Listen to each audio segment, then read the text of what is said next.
Good morning. അപ്പോൾ കുറേ ദിവസത്തിന് ശേഷം ഇന്നൊരു മോർണിംഗ് വ്ളോഗാണ് എടുത്തത്. ഇന്ന് ചൊവ്വാഴ്ചയായിട്ട് തന്നെ അത് രാവിലെ ഇപ്പോൾ ഈ അടുത്തായിട്ട് ഞാൻ ബ്രഹ്മമുഹൂർത്തത്തിൽ എഴുന്നേറ്റ് വിളക്ക് കൊളുത്താറുണ്ട്. കാരണം എൻ്റെ ലൈഫ് സ്റ്റൈൽ ഒന്ന് ചേഞ്ച് ആക്കി നോക്കി.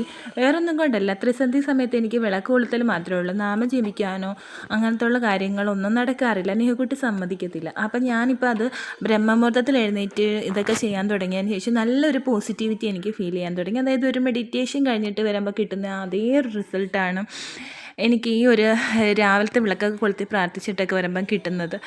അപ്പോൾ അതൊക്കെ കഴിഞ്ഞ് ഒരു ചായയൊക്കെ ഇട്ട് നേരെ പോയി ഭക്തിഗാനം വെച്ചിട്ട് ഇങ്ങനെ കേട്ടുകൊണ്ട് ചായയൊക്കെ കുടിച്ചുകൊണ്ടിരിക്കുക. കിട്ടുന്ന ഒരു വൈബൊക്കെ ഉണ്ടല്ലോ, പറഞ്ഞറിയിക്കാൻ പറ്റില്ല. വേറെ ഒരു രീതിയിലും നമുക്ക് ഈ ഒരു വൈബൊന്നും കിട്ടത്തില്ല.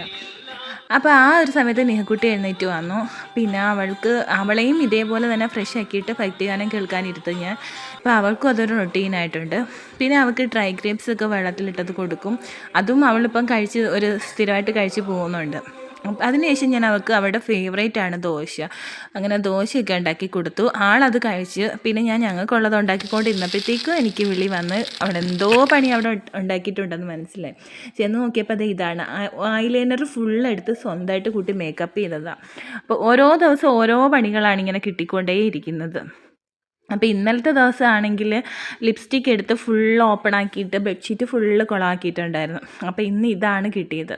അപ്പോൾ ഞാൻ പിന്നെ നേരെ പോയി ബ്രേക്ക്ഫാസ്റ്റ് കഴിക്കായിരുന്നു. കാരണം 4 മണിക്ക് എഴുന്നേൽക്കുന്നതുകൊണ്ട് എനിക്ക് നല്ല വിശപ്പുണ്ടാവും. പക്ഷേ ഈ മൊത്തത്തിൽ ചേഞ്ച് ആയിട്ടുണ്ട്. ബ്രേക്ക്ഫാസ്റ്റൊക്കെ കഴിക്കുന്നത് കറക്റ്റ് ടൈമിൽ കഴിക്കാൻ പറ്റുന്നുണ്ട്. മറ്റേത് കുറേയും കൂടി ലേറ്റായിട്ടായിരുന്നു കഴിക്കൽ.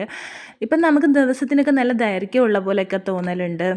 ഒരുപാട് സമയം കിട്ടുന്ന പോലെയൊക്കെ ഫീൽ ചെയ്യുന്നുണ്ട്. അങ്ങനെ പിന്നെ നിഹക്കുട്ടീനെ കുളിപ്പിച്ച് ആളെ ഉറക്കി. അതിനുശേഷം പിന്നെ കുറേ തുണികളൊക്കെ കഴുകി ഇടാനുള്ളതുകൊണ്ട് വിരിക്കാനുള്ളതൊക്കെ ഉണ്ടായിരുന്നു. ഇപ്പം ദിവസം മഴ എപ്പോഴാണ് വരുന്ന പോകുന്നതെന്നൊന്നും പറയാൻ പറ്റത്തില്ല. അത് കാരണം കിട്ടുന്ന ടൈമിലെല്ലാം ഇങ്ങനെ വാഷ് ചെയ്യാനുള്ളതെല്ലാം വാഷ് ചെയ്തിടാറുണ്ട്. അപ്പോൾ ഇന്നിപ്പം മഴയൊന്നും അങ്ങനെ അധികം ഇല്ലാത്തതുകൊണ്ട് ഞാൻ പിന്നെ പെട്ടെന്ന് തന്നെ വിരിക്കാനുള്ളതൊക്കെ എടുത്ത് ടെറസിൻ്റെ മുകളിലോട്ട് കയറി. അപ്പോൾ രാത്രിയിൽ മഴ പെയ്തിട്ടാണെന്ന് തോന്നുന്നു മൊത്തം വഴുക്കലായിട്ടൊക്കെ കിടക്കുകയാണ്. മുകളിലോട്ടൊന്നും അങ്ങനെ അടിച്ചു വരാനോ അങ്ങനെ കയറാൻ പറ്റുന്നില്ല ഈ മഴ കാരണം.